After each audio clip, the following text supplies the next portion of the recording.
SportsLit is co-founded and co-hosted by Neil Acharya and Nate Sager. Technical producer and engineer, Michael Elle. Executive producer, Neil Acharya. Hey, Noah Gittell will be here on this edition of SportsLit to discuss Baseball the Movie. It is his debut book with a May 14th, 2024 release date from Triumph Books. I am Nathan Sager.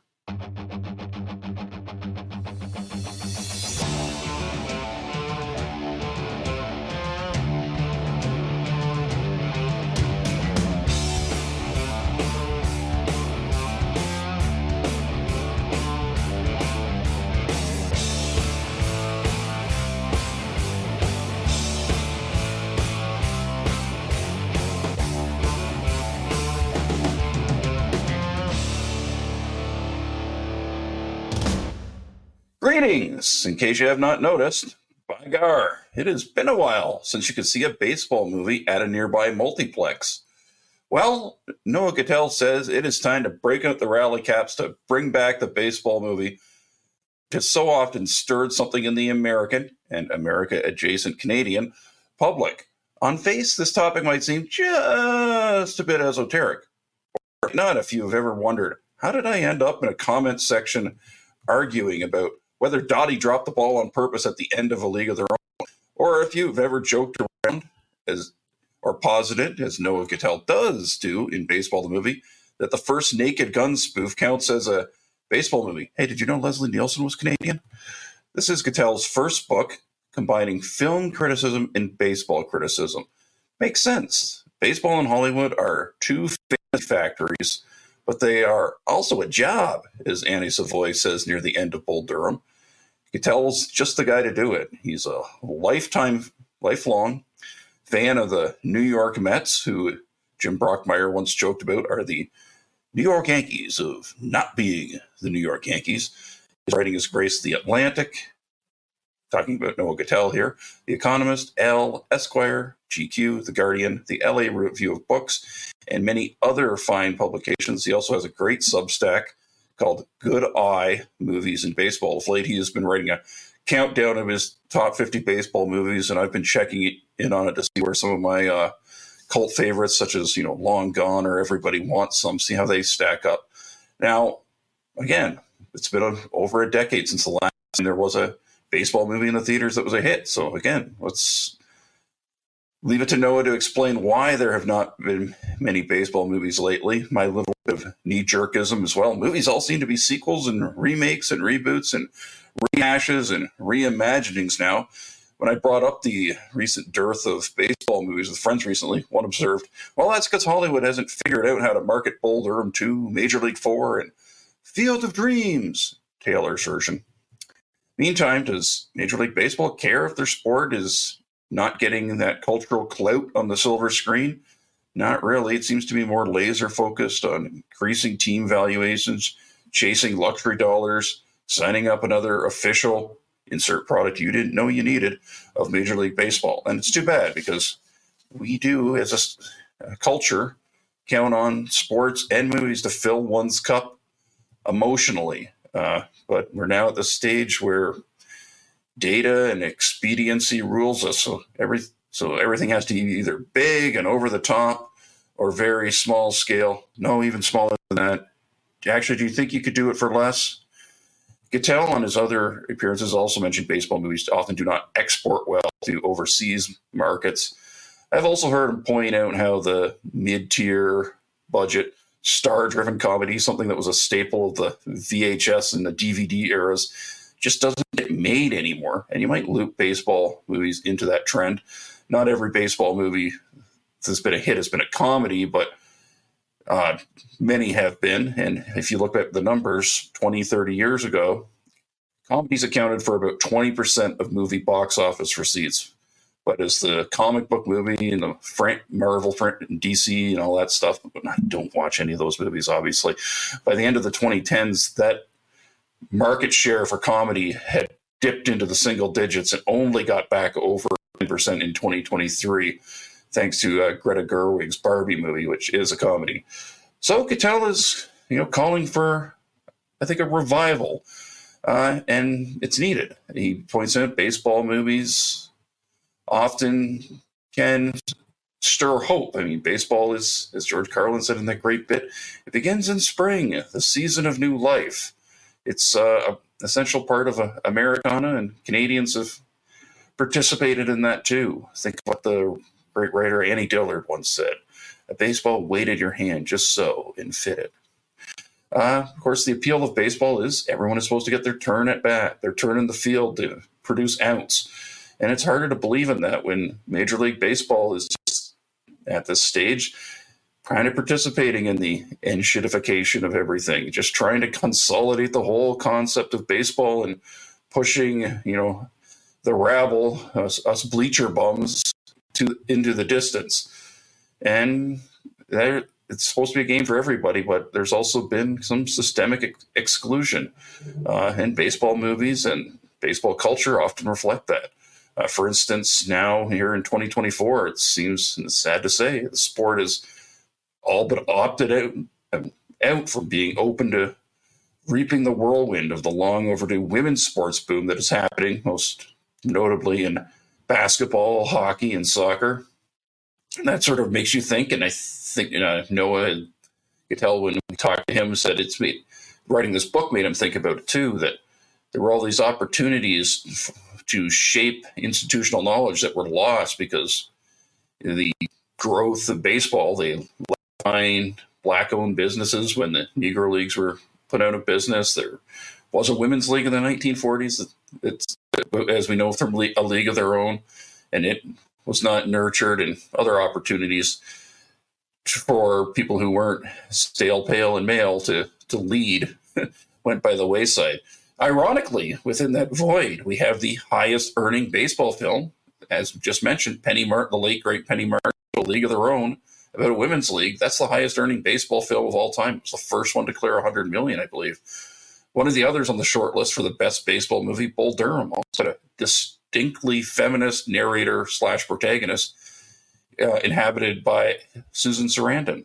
So Gittell in this book, it's not just, it's a love letter. It's love letter to baseball movies, but I think it's also, maybe you could say it rises to the level of, an intervention or a harsh talking to, because he does get into the problems with baseball and baseball movies being properly representative. So many have pitched around social issues just to get to the status quo. And this is, I think, a very unique, well, there are no great degrees of uniqueness, Nate, so maybe walk that back. But in writing the book, Gittell, he draws on insights from former Major League Baseball players as well as fellow writers. There's also a great Q&A chapter with filmmaker Richard Linklater. You may, of course, know Linklater from Dazed and Confused and School of Rock. But remember, he also wrote and directed the criminally underseen baseball movie, Everybody Wants Some, which helped launch the profile of Glenn Powell, who's now become a trendy rom-com leading man. In fact, I think he might be in the running to supplant Joe Buck as the luckiest bastard of all time. So it is brain candy to get to talk to an accomplished culture writer about a niche subject in sports media that we both enjoy. It's a terrific opportunity. As far as episode connections, remember, we try to make every episode we do here evergreen. Noah Gittell has mentioned that his immersion into baseball started with a legendary team, the 1986 New York Mets. There's a little bit of relatability there for a Blue Jays fan. Being a kid, getting hooked by a big city team that happened to win the World Series while you were at that impressionable age, and then they mostly teasing and tormenting you ever since. Our 2023 premiere episode was actually with former Blue Jays manager John Gibbons. His book was Gibby, Tales of a Baseball Lifer. Well, Gibbons has that World Series ring because he played on, wait for it, the 86 Mets. See, it all comes around. We've also covered a book that chronicles a specific sport, too. Last fall, Jonathan Jackson provided some great insights into what works in comedy, what's changed about comedy, and when he discussed his new edition of The Making of Slapshot, behind the scenes of the greatest hockey movie ever made, revised 46th anniversary edition. And so far this year, I think we had a little bit of sports movie talk when we talked to Jacob Pomrenke and when we talked to Jack McCallum. And heck, Ken Dryden 2 episodes ago.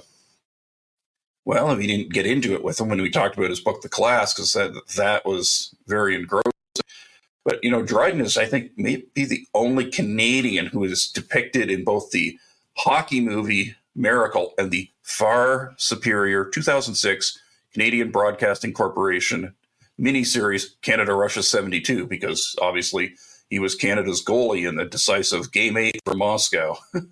By the way, when in 1980 Dryden was the commentator for ABC Sports with Al Michaels, but he actually squeezed in the bar exam on the day before commentating on that legendary game in Lake Placid. What a guy, eh?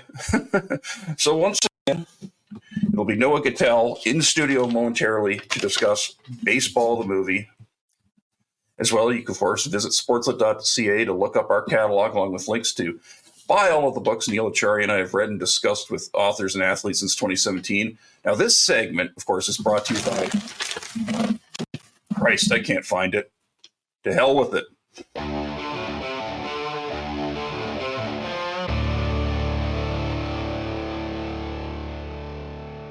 Noah Gittell, welcome to SportsLit. Well, I'm going to get into this right off the hop.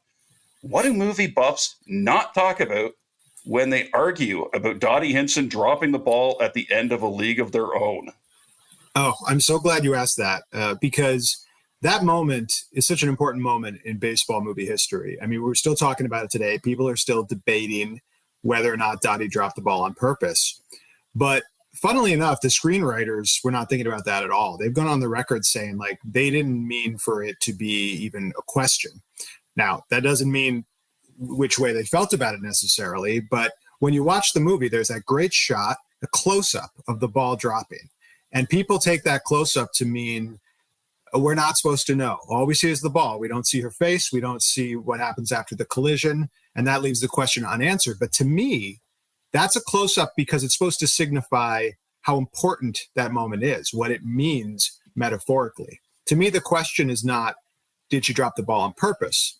The question is, why did she have to drop the ball for the movie to make sense? And what I mean by that is this entire movie is about Dottie and whether she's going to play baseball or whether she's going to go home and be a wife and mother. I mean, she doesn't even want to join the league in the first place, right? Like she wants to live on the farm and wait for her husband to come home. So this is a conflict within her. Kit, on the other hand, has no such conflict. Kit doesn't feel happy at home because she's constantly being compared to Dottie. And for her, playing baseball is a chance out of that whole dynamic. So that collision at home plate is an opportunity. It's an opportunity for Kit to kind of make her mark. And it's an opportunity for Dottie to decide whether she is a ball player or whether she is a wife and mother. Now, of course, in this day and age, we know that a woman can be both, can be whatever she wants to be. But the movie is grappling with that conflict. The movie set in 1940, whatever, is grappling with that conflict. So Dottie drops the ball because in a way she's choosing to let go of baseball and go home and be a wife and mother for the rest of her life. That's why that shot is so important. Now, I do think it's amazingly fun that we get to still debate this years later and that there is no definitive answer, but I'm not entirely sure that's what the filmmakers had in mind.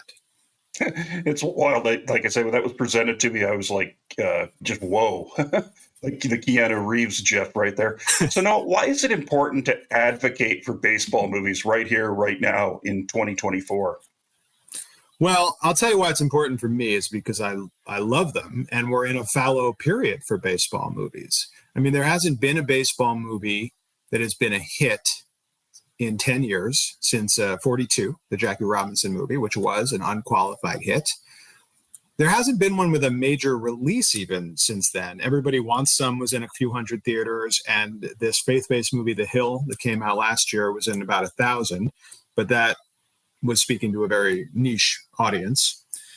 And I love baseball movies and I miss baseball movies, but I think the sport needs baseball movies too.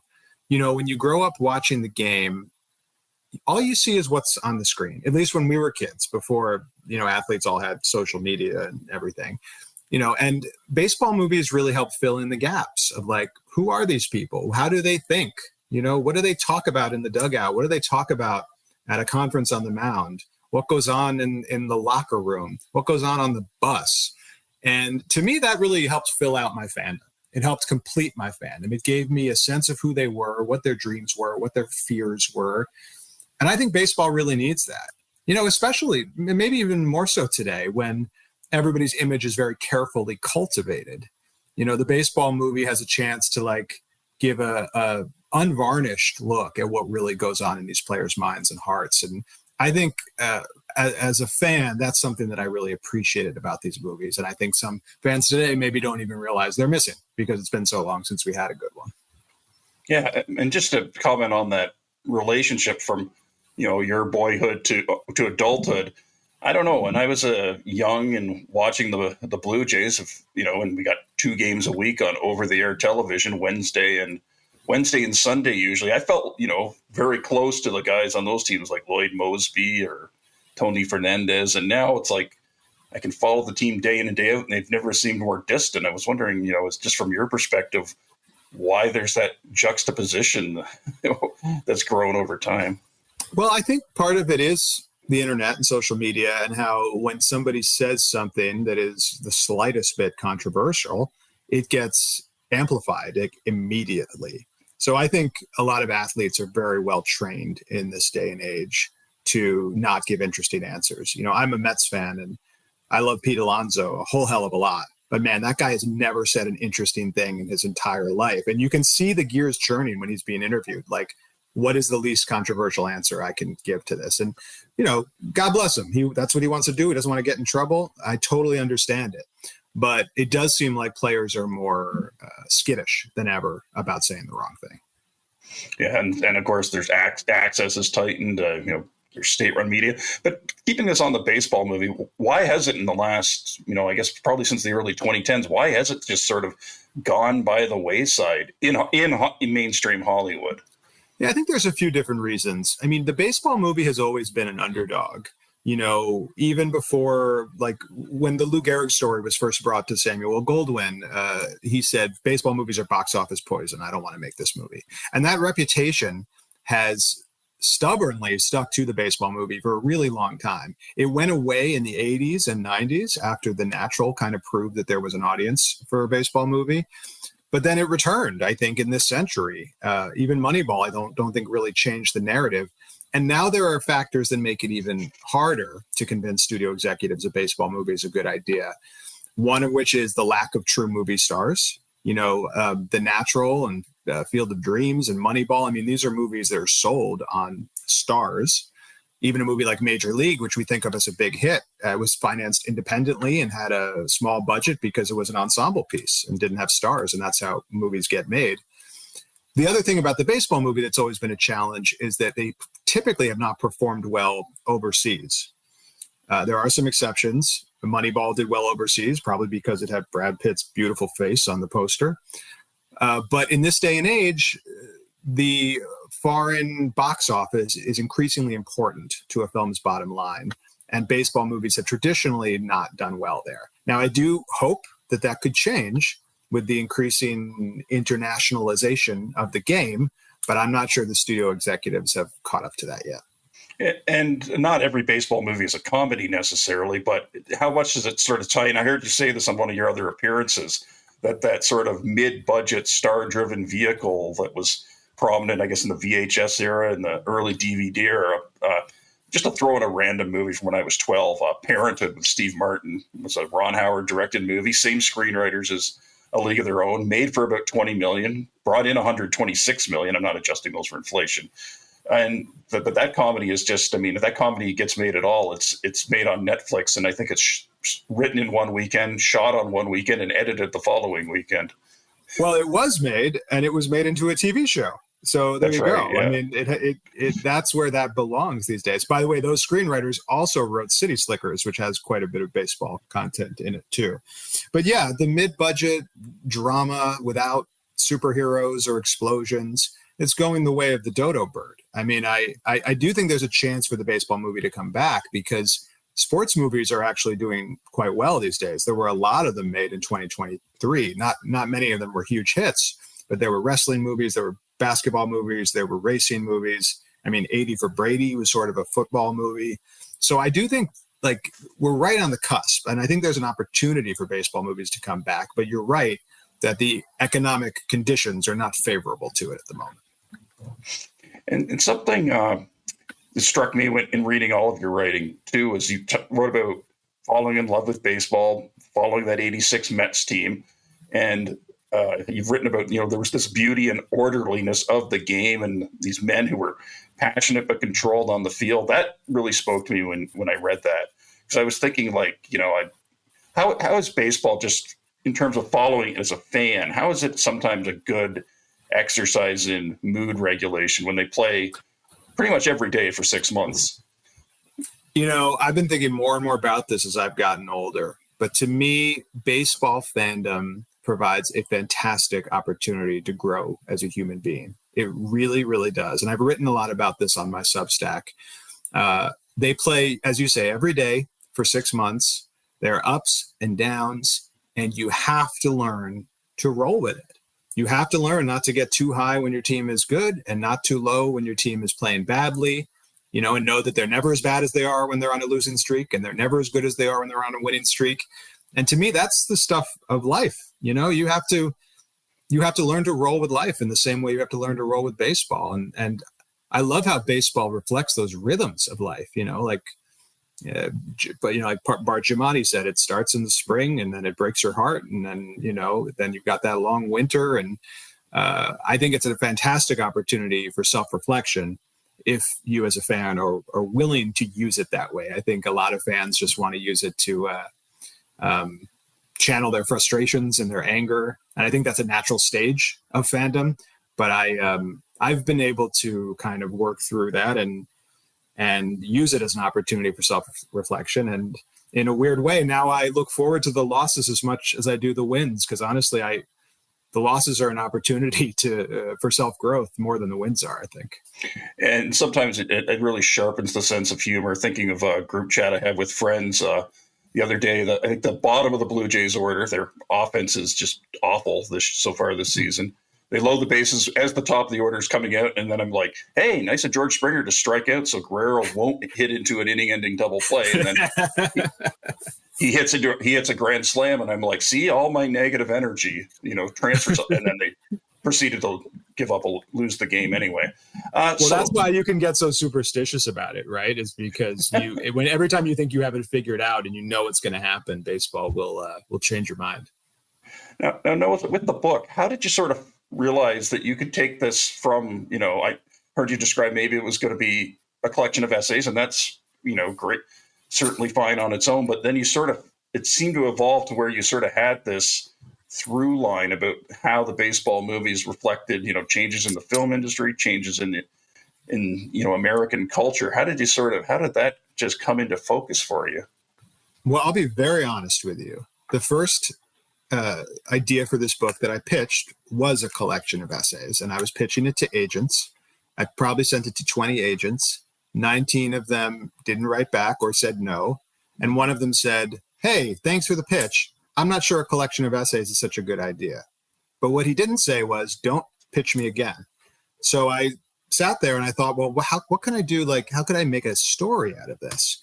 And that was when I kind of cooked up the idea that the baseball movie is this sort of perfect reflection of American values at the time it's made, because baseball is the national game, because baseball and movies were the predominant forms of leisure and entertainment for at least the first half of the 20th century. And because the baseball movie around the time of Pride of the Yankees became utilized, not maybe in some cases as propaganda, but more just as an unconscious reflection of who we are, who we want to be. And my agent was very into that idea. So I continued to develop it. And I think the truth is you could do it with any genre, like any genre that's been around a long time. You could write a book like this that traces the evolution of the horror movie and says, well, how is the original Frankenstein different from The Exorcist? And how do those movies reflect what was happening in the world at the time? Or you could certainly do it with the Western, also a bit of American propaganda. But I found it most interesting to do with the baseball movie because it is the collision of these two national pastimes, and because it's the sport that I love and something I wanted to spend 3 years thinking about and writing about and talking about. And that's always my advice to writers if you're going to choose a book. Always, like I've written so many books that recently, as some people have asked me this question, my advice is choose a topic that you're not going to get sick of after 3 years. And I am not yet sick of a baseball movie. Yeah, and just to put a push pit on Pride of the Yankees, I didn't realize how, I knew it came out during World War II and that had to sort of kind of be right after, I guess, months after the United States joined the Allied effort in World War II. I didn't realize sort of how much it became this big sort of transitive thing that took it beyond a baseball movie, took it beyond a sad story of Lou Gehrig dying so young. I did not know that. Yeah, I was there right from the beginning. I mean, the opening voiceover of the movie is Damon Runyon talking about how, his death is akin to all the men who have died overseas fighting for their country. He says that far-flung fields of battle. He says that in the beginning of the film, and then full circle, after the movie was made and Gary Cooper was doing USO tours in the South Pacific, he was asked to recreate his famous speech. Soldiers definitely connected with that idea, the ideas in the iconic oration. He was asked at one stop to do it, and then people kept asking him to do it over and over again. So that is definitely in the blood of the movie, this idea, young men cut down in the prime of their lives, dying with dignity. It was definitely a movie that was right on time for America. Mm-hmm. Of course, Damon Runyon, famous, I guess, sports writer from the 2030s. Now, of course, we're on this episode, we're two guys talking, and a lot of baseball movies have been guy movies, but how fair is it to kind of, go, well, actually, a lot of the baseball movies that have worked really well are very empathetic or even espouse, feminism, A League of Their Own we've already touched on, but also I think Bull Durham, I think even if you get in the mid-2000s, Fever Pitch, there's definitely a bit of a prominent female point of view, even if they're talking about this sport that's very male-dominated. For sure. And if you go back to Pride of the Yankees and the Stratton story, I mean, those were movies that were sold as love stories, and you've got Teresa Wright in Pride of the Yankees, who's superb in that movie as Eleanor Gehrig. So yeah, they've always been part of it for sure. But I agree with you. Bull Durham and A League of Their Own, probably my two favorite baseball movies, really driven by a woman's point of view. Bull Durham, Ron Shelton said that his original idea for that movie was to write about female sexual liberation, and that the plot kind of flowed from that notion. And if you watch the movie now, of course, Annie Savoy, played by Susan Sarandon, she gets the opening voiceover. I mean, she sets the stage for everything that happens. And I think you could make a case that the movie gets away from her a little bit and, becomes much more about Crash and Nuke, because that's what Ron Shelton knew. But it's very cool that he set out with that idea, because I'm sure he met a lot of, as they called them, baseball Annies on the road, but he sought to really tell the story of a three-dimensional woman who was sexually liberated and professionally liberated, and for most of the movie is perfectly fine being a single woman in middle age. And then A League of Their Own, I write about it in the book, it came a year after Thelma and Louise, and it was this era when Hollywood was all abuzz about telling women's stories, as would happen periodically, and usually they'd forget about it a few years later. But it was the perfect time for a movie like this. And I think it is profoundly a woman's story. I think the archetypes in the movie are not just like, hey, let's take the normal baseball player archetypes and impose a woman onto them. I think they're really inherently female. And the relationship between Dottie and Kit, you talk to any woman with a sister and she will tell you, spot on. It is different than brothers. This is a movie about sisters. And I think those characters are so well drawn and specific. And it's a big part of what makes the movie so great. And something else with A League of Their Own I went back and I think watched it maybe the last time 2 years ago on the 30th anniversary. And I was like, wow, this movie really, it kind of took things up a notch with showing, a sports movie isn't just a collection of sort of oddball characters and all these cast-offs from the California Penal League, but it really has to do the work to show the characters' emotional lives in order to earn its big finish. Is that, am I in the ballpark on that? Yeah, and that's I mean, I don't want to be gender essentialist here, but that speaks more to that it's a woman's story than a man's story. I mean, this is a movie interested in the interiority of its characters. Frankly, not just its women characters, but also its men. I think Jimmy Dugan is a really well-rounded character. But it's, you know, it's funny and it's sad and it's heartfelt, and the baseball is really good. It's a truly three-dimensional film. And baseball is a three-dimensional sport, so I think it works perfectly. And I agree. It's a story that is intrinsically about its women, and that makes it great. And sometimes I guess you're mentioning studios and this sort of reticence about the baseball movie being able to make it.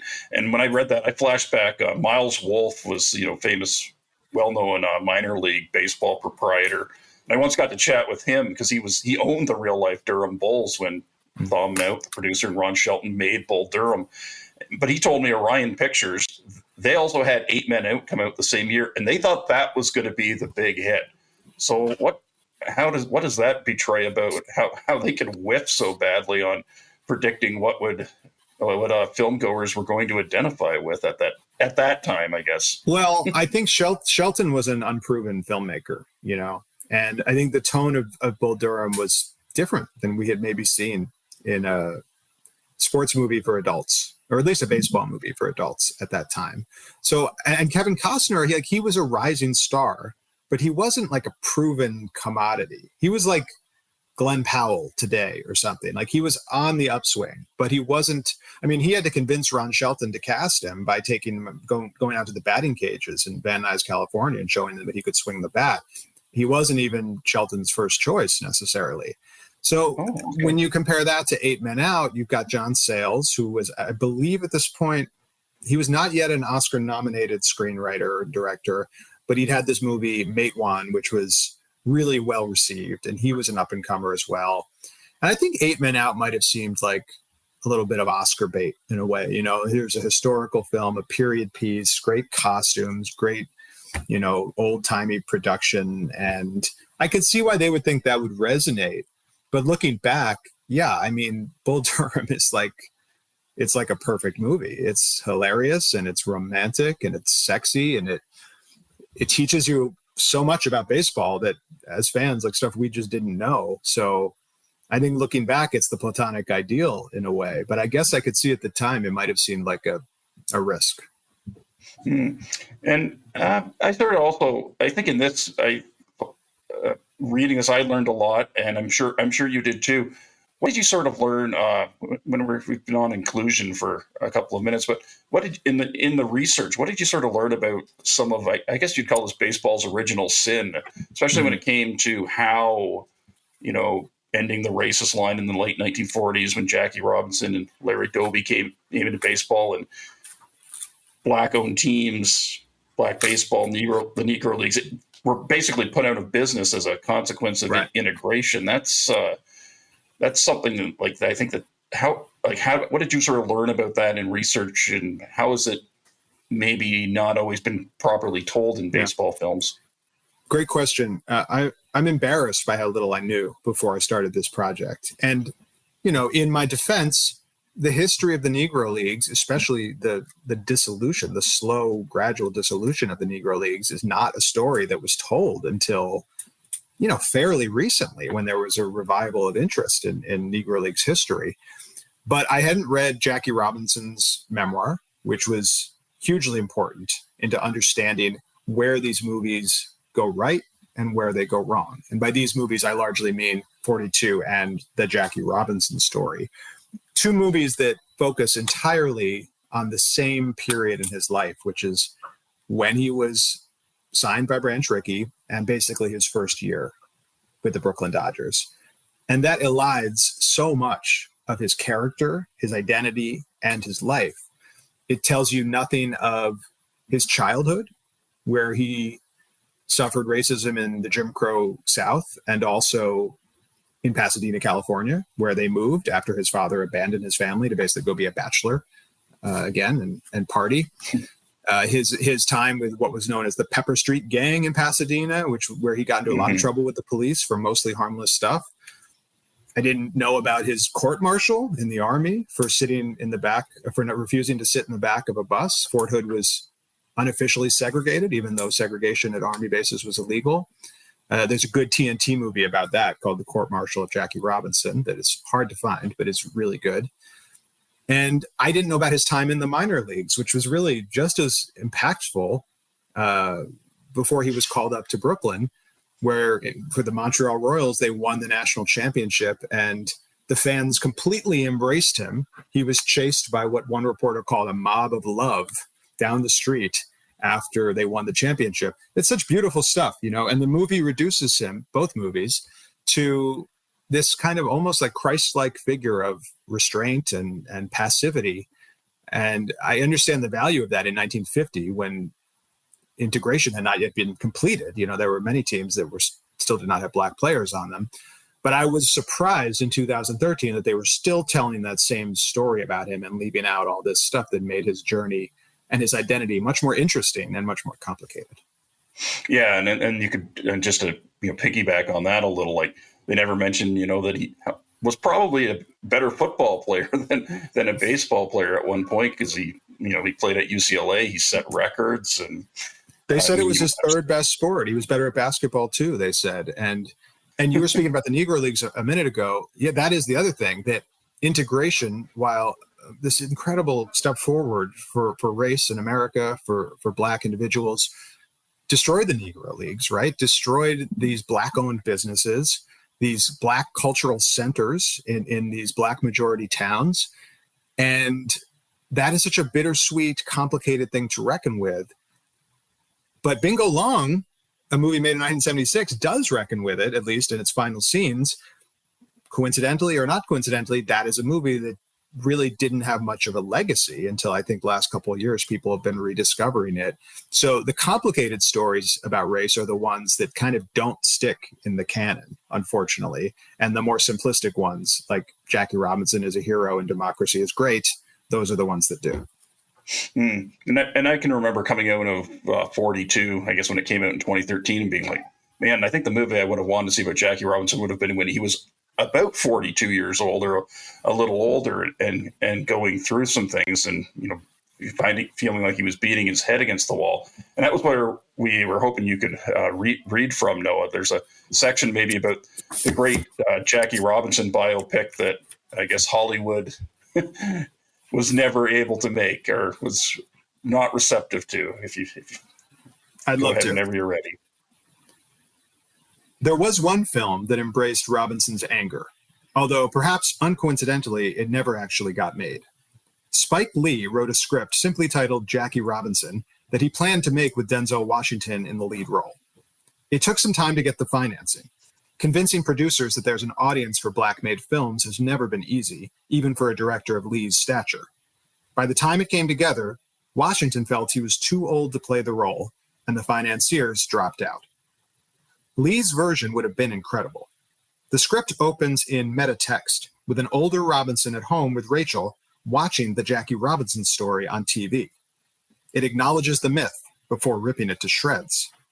Lee's screenplay corrects the missteps of nearly every other telling of the Robinson story. It shows how his call-up to the major leagues decimated the Negro Leagues and its players. There's a haunting scene of Satchel Paige, drunk and despondent when he realizes he's too old to make it to the show. It dramatizes that glorious moment in Montreal when Robinson was serenaded by the crowd after winning their minor league World Series and was chased by, as Lee describes it in the script, a mob of love.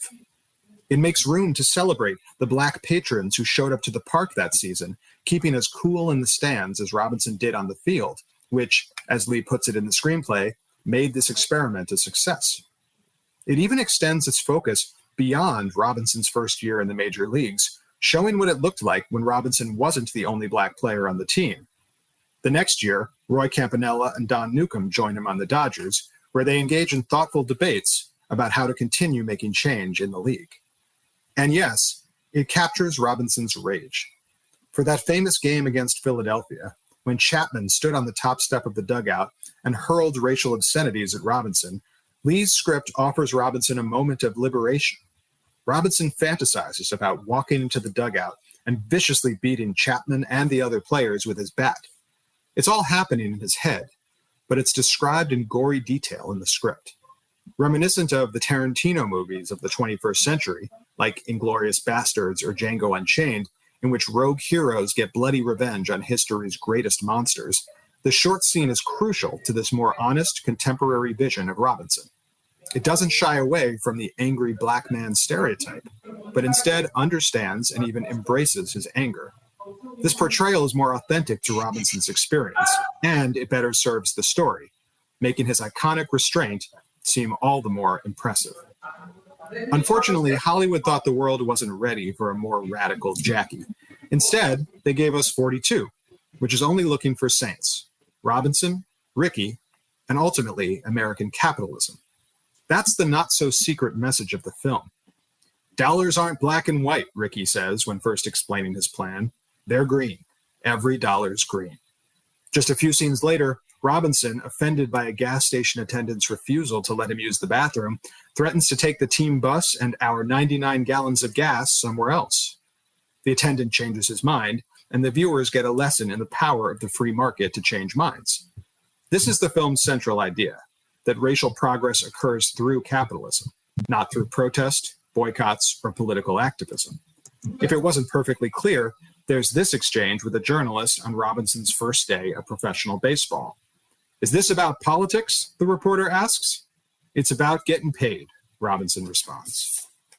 Well done. And yeah, of course, so many things come to mind when you're reading through that. All the journalists who were, pushing, like Sam Lacey and Wendell Smith back in the 30s and 40s, saying this is not right. And of course, we had Howard Bryan as a guest 2 years ago, and his first book was about the, I guess, somewhat sham tryout that was arranged in 1945 in Boston for three African American players. That is, around what time was Spike Lee sort of shopping that around? I was just trying to get a sense of what period that was, whether it was the 90s or it was the 90s. Yeah, it was after Malcolm X. So he was riding high, Denzel was riding high. It was kind of, they were both at the peak of their powers. Wow. And I mean, everyone had already bought the X baseball cap, so. Yeah, and the baseball movie was still popular, I mean, there's no reason that movie should not have been made. And to be honest, black cinema was doing pretty well at that time too, although most of the films were like gangster movies that were out.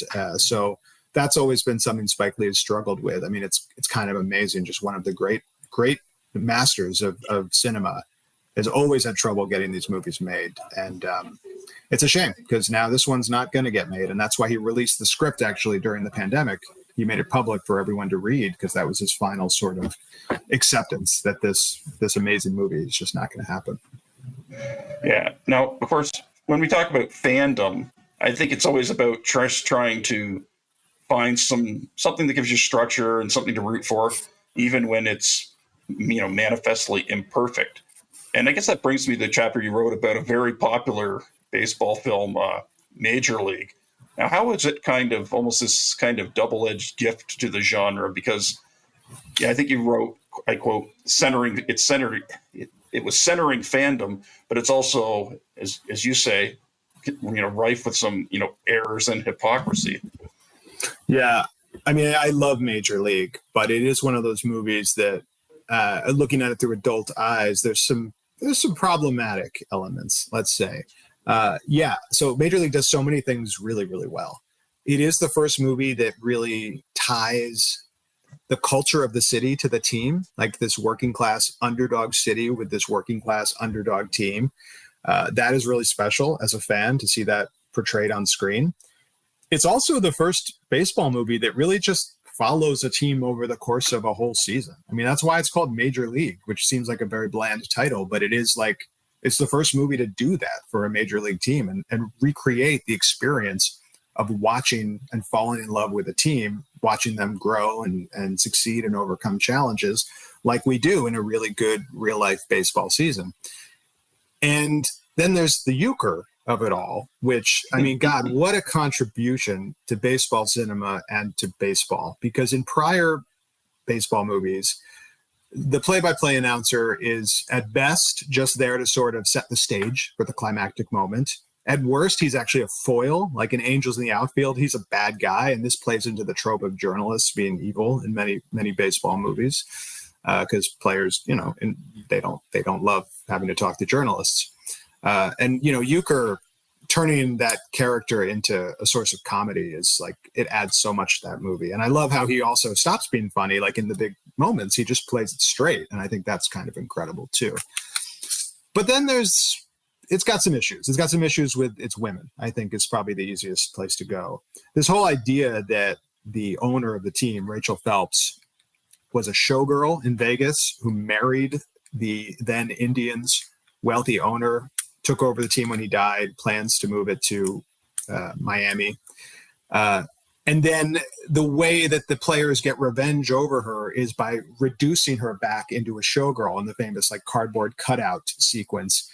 There's an underlying thing there, which is like women don't belong in boardrooms. Women don't belong in front offices. Women don't belong running companies. That they belong in their true form, which is, naked with pasties on their nipples, which is how she's reduced to in the end. So I think that's troubling.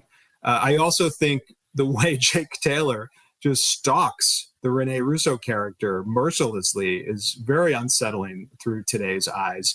He literally enters her fiance's apartment without knocking and then does the same to her apartment in the end, just shows up in her house, even though she's told him many times she does not want to be around him. Of course, no doesn't always mean no in the world of Major League, because we see that she does want him around, and that, as I say in the book, all a librarian really needs, according to this movie, is a good boinking by a working class stiff. It's not great, but this was 1989. It was a movie that was pitched as sort of a raunchy film, like the baseball equivalent of Slapshot. And I don't know if we forgive it, but we certainly contextualize it in the era in which it was made. And of course, we actually on this show had Jonathan Jackson here to talk about his book, The Making of Slapshot, coincidentally. And he had a quote in the book, it was from Paul Newman when he was talking about the movie. And Paul Newman was kind of like, nothing truly funny is vulgar. I mean, obviously we don't take that completely at 100% face value, but what is your sort of insight into just how things have moved with where we are at with being able to laugh at things that are uncomfortable, I guess, is what I'm trying to get at. I think you can be funny without being offensive. I mean, Jimmy Dugan in A League of Their Own is certainly vulgar, but he's not really offensive, right? I mean, that's a completely pro-woman movie, with the exception maybe of the treatment of Marla Hooch. But he is a misogynist at the beginning, or a chauvinist at least. I mean, he doesn't think women should be allowed to play baseball.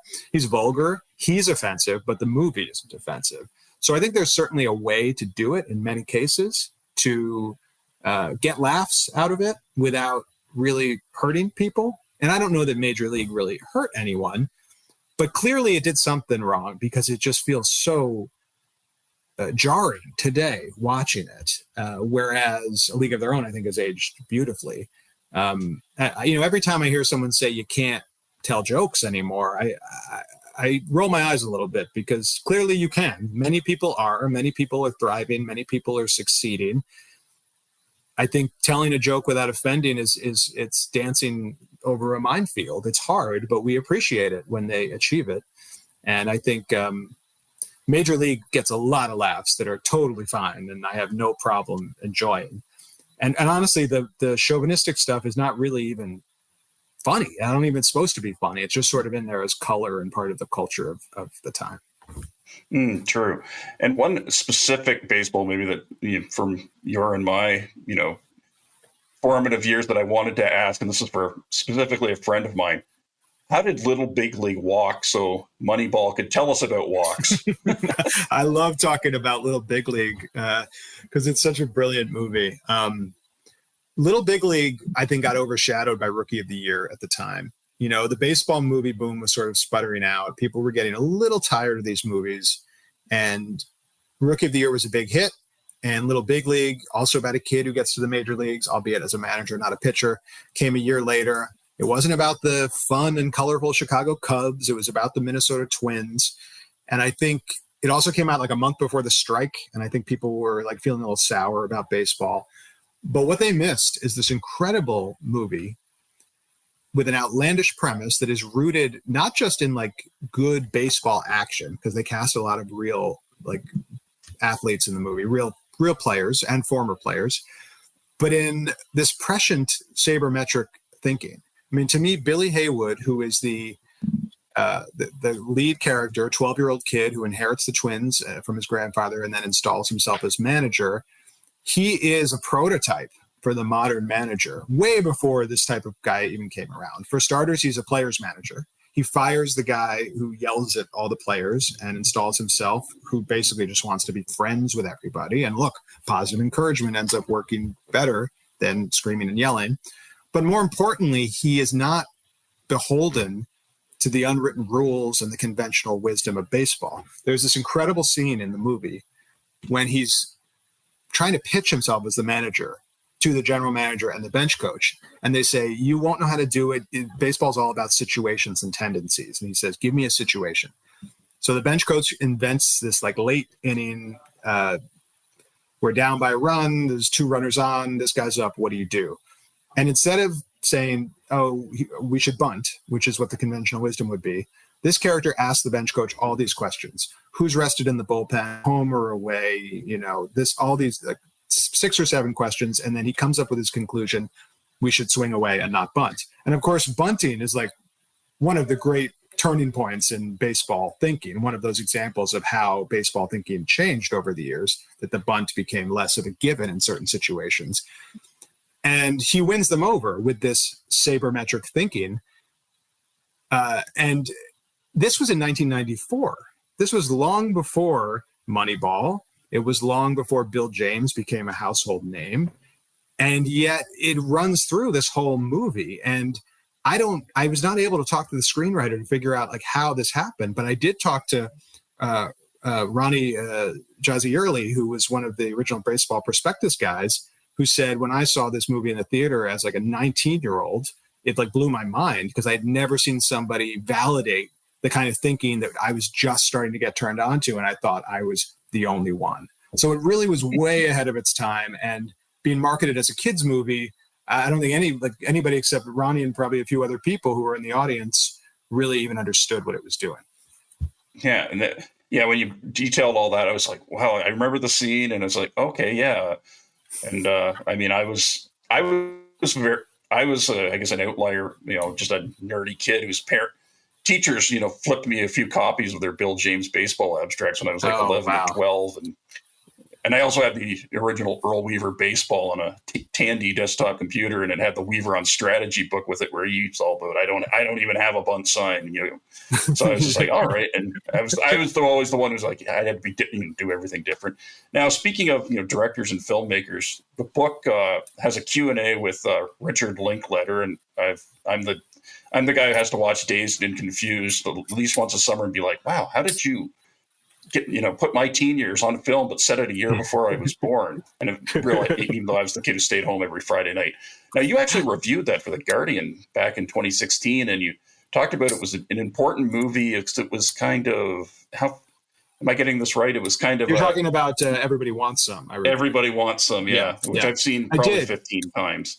I love it. I love it too. Yeah, I thought it was a very interesting movie because it's essentially about getting out of your comfort zone and not being like kind of having a tribe and having a family, but also like being willing to experience new things and not being beholden to that tribalism. Because it's about a kid who shows up to college. He's gotten a baseball scholarship and he spends his first weekend meeting his baseball team buddies and making friends. And these are clearly going to be his closest friends.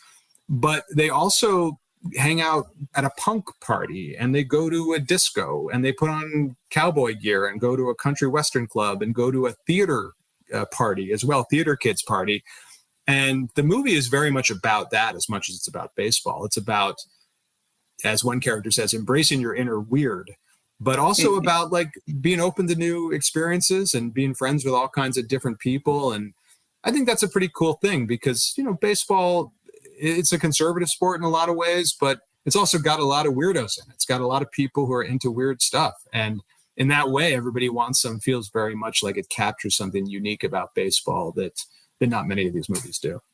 Yeah, I thought that was one of the most interesting things I'd ever seen about group psychology. And then I sort of tied it, you always read so much about how there's a loneliness epidemic. And this movie was kind of saying, well, hey, guys, girls, whoever, you sort of need that space with people.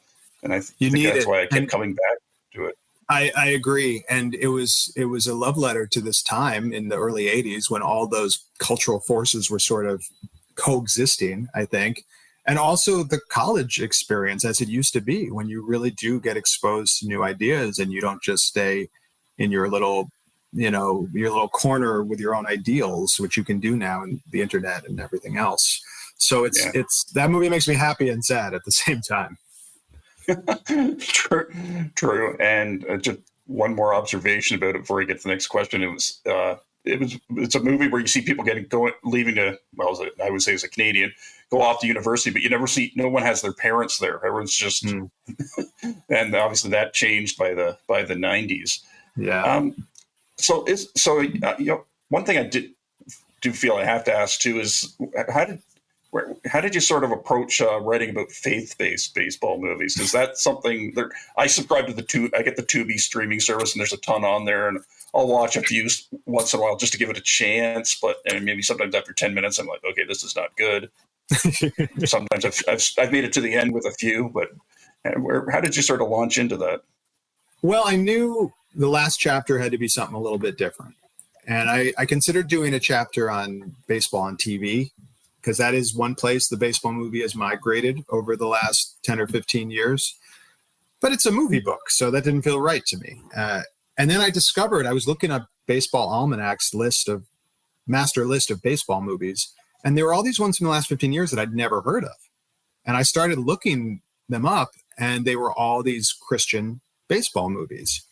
And I knew about the faith-based film movement as a film critic. Like, that was part of my worldview. Alyssa Wilkinson, the film critic for the New York Times, has written about it a lot over her career and really educated me. After The Passion of the Christ was such a huge hit, the studios began making some of these movies that were designed for faith-based audiences, and they were also made independently by faith-based film production companies. And the baseball movie really was a perfect fit for it in a lot of ways, because these movies, they're not, in terms of content, that distinguishable from the post-war baseball movies. They're very wholesome. They're all about redemption, recovering from an ailment or an injury. They all have God in them, as those movies did as well. And yet those values are not really what we look for in a mainstream baseball movie anymore. They have sort of shifted over to the evangelical community, the unabashed patriotism and this belief in personal redemption and all that stuff. The baseball movies we get today are, they're different. They're more secular. So these movies have existed for the last 15 years, and most of them go straight to streaming services or to the bins in Walmart or Target or whatever, but they get bought and they get seen by this audience. I agree with you. Most of them are not very good. And I think the difference is some of them are made with some Hollywood talent, like people who've been in the business a long time, and those are better. But many of them are made from a pool of evangelical talent, the people who are not in Hollywood. They come out of the Christian universities, or they exist purely in the world of faith-based filmmaking. And those movies are tough. They're basically sermons on a baseball field. Not my cup of tea. But there are some decent ones in there. And moreover, I just think it's interesting that, the baseball movie has kind of settled into this one little niche area over the last 10 years. It's become segmented. There's baseball TV shows, and there's movies like Moneyball and 42, but then there's also these Christian baseball movies, and sort of, never the twain shall meet. And you sort of mentioned earlier too that you think there is some momentum to bring the baseball film back into the mainstream. What has to sort of happen there for that to change? I really hope so. I hope I'm not being overly optimistic, but there, as I said, there were a lot of sports movies last year. Only one baseball movie, The Hill. But sports movies are getting more and more popular. And as I said, the biggest obstacle for the baseball movie historically has been the foreign box office, the international box office. But baseball is becoming more international, right? I mean, when you look at the World Baseball Classic last year, when I watched the World Baseball Classic and I was writing this book, all I could think about was, man, this would be the perfect setting for a baseball movie. You've got so many great stories here. You've got young guys who are in the minors, low-level minors, who are playing for not the U.S. or Canada, like some other foreign country, and they're playing against like the best major leaguers, and this is like the biggest moment of their lives. You've got guys who have aged out of the major leagues but are still trying to like have a career and are playing for their home countries. You've got recently retired players trying to make it as managers for the first time and see if they have those leadership skills.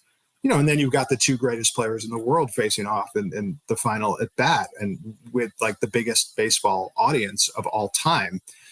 So to me, it would solve the problem of like, how do you get international audiences to watch this movie? And it would change the baseball movie from being a symbol of America to being a symbol of the world. And I think that's the future of the baseball movie, if they can figure out how to do it. Perfect. And we just want to sort of close out by, if you want to take her light, which is a phrase from a great Canadian comedy you should watch called Who's Your Father? It's Never heard I don't know of if it'll get much distribution in the States, but it was one of the funniest movies I've ever seen in the theater. Trust me. Put it on my list. Yeah. Now, you recently wrote something about spending a week as a Phillies fan. What was I guess I just say it, what possessed you to throw in your lot with the Philadelphia Phillies for a week?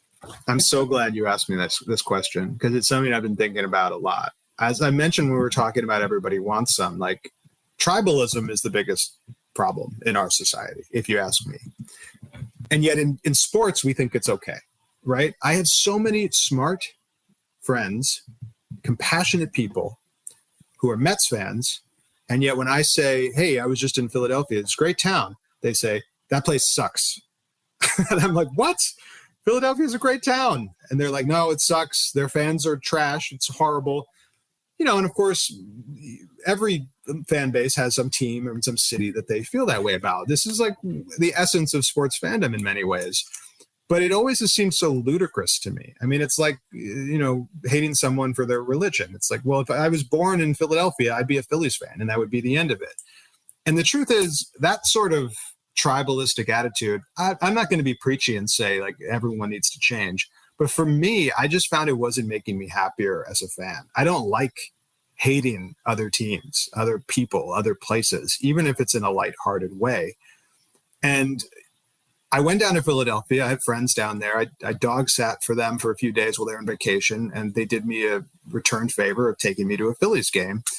And I went there and I was just surrounded by Phillies fans, and I love baseball caps. I like wearing caps that are not my team. I collect caps, and I love the Phillies hat. It's a beautiful color. It's classic. I put on the hat. I sat in the stands. I cheered for the Phillies that day, and it was great. It didn't affect my love of the Mets. It's not like when I got home to watch the Mets, I was like, oh, I don't care so much about them because I was a Phillies fan for a day. It had no impact on my love for the team whatsoever, and it made me hate the Phillies a little less because I dressed up in their clothes and I lived a day as a Phillies fan. And I didn't turn into an asshole, if I can say that word on the air. I didn't. Love one. Okay. I didn't, throw rocks at Santa Claus or snowballs at Santa Claus or whatever it is that the Eagles fans did that one day. I think it purified me of tribalism a little bit more than I was, and I'm going to keep doing it. I don't know that I can do it for a few other teams, the Braves, the Yankees. That would be a little tricky for me. But I'm going to try to expand my circle of compassion and see if I can spend a day rooting for some other teams and see how that makes me feel. Well, you're going to have to come up to Toronto sometime. When Keith O'Brien was here, he said the Jays have his favorite hat. So, and I love the Jays colors. I think the Toronto Blue Jays blue is, for some reason, it's the best blue in sports. I actually have a Blue Jays hat that has like flowers on the side of it. I don't know if you've ever seen this one. It's really cool. I have not seen that one. It was awesome. I'll show it to you off there. And I was in Toronto a few years ago. My friend and I, we did a baseball trip. We went, where was the first place? We went Detroit, Toronto. I can't remember the first place we went, but we ended in Toronto, and I love seeing games there. It's a great town, and it's a cool stadium. Yeah, and I should ask, we're almost closing out because we're on some sort of fan topics. You mentioned there's a brief mention of the TV show Brockmire, which is Hank Azaria. You get to see him do voice work and drama and comedy all in one. He's I think maybe one of the celebrity Mets fans. What is it about the Mets that has drawn so many writers and comedians and artists to them? Probably more so than the Yankees, I think. Interesting question. By the way, I saw Hank Azaria in person, Game 5 of the 2015 World Series at Citi Field. Terrible night, but it was fun to see him there in my section. I do think the Mets are good. They're a very cinematic team because they are a team of miracles, right? They're the miracle Mets. They're the amazing Mets. They're always interesting. And even when they're bad, they're interesting. And they're an underdog team. I mean, the Yankees were the biggest deal in baseball films for a long time, but I'm not sure they've gone where cinema has gone. I think cinema is more interested in underdogs. They're less interested in just ideals.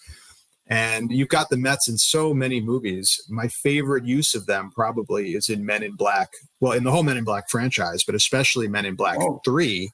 There's that great scene where the alien played by Michael Stolberg he's at Shea Stadium and he's watching in his mind the 1969 World Series. And he says it's his favorite moment in history, in all history, because of all the things that had to go right for that team to win the World Series. And boy, oh boy, that is how we feel as Mets fans. Whenever anything goes right, we're like, how did that happen?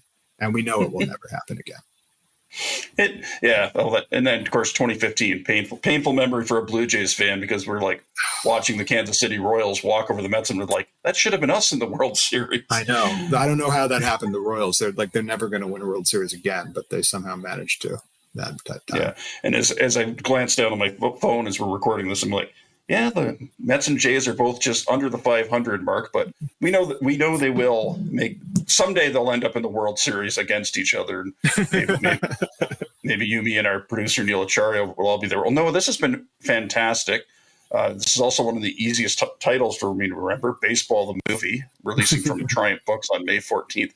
Congratulations on just seeing it through and bringing it to market. And this has been just a wonderful conversation. Thank you so much. This was really a great time. I feel like we could have probably talked for hours, but this will have to do.